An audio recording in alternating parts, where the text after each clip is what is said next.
As a homeowner, it is important that you know where your shutoff valves are located and how to operate them. For water supplies, locate the main water shutoff valve.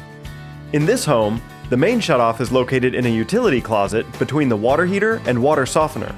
For this main shutoff, simply turn the lever so it is perpendicular to the pipe. This stops the flow of water to the entire house.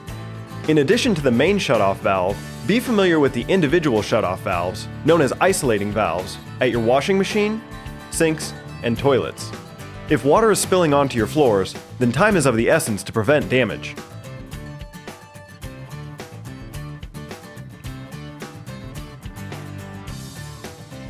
Exterior faucets may also have isolating valves, but because of their exterior nature, these valves are not located at the faucet itself. Instead, they can be under a nearby interior sink or near the main water shutoff.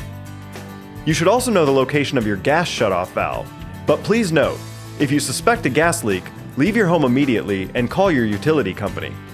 In many homes, the gas shutoff is located at the gas meter. A wrench is needed to turn the gas off and on. In this home, there's a second gas shutoff located in the garage.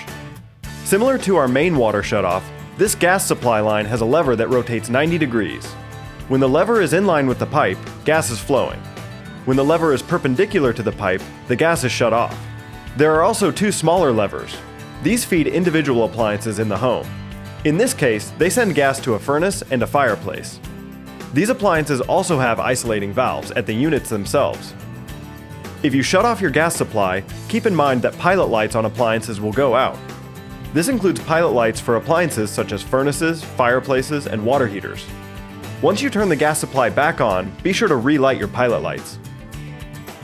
If you have any questions about this process, call Home Spectors at 336-382-7269.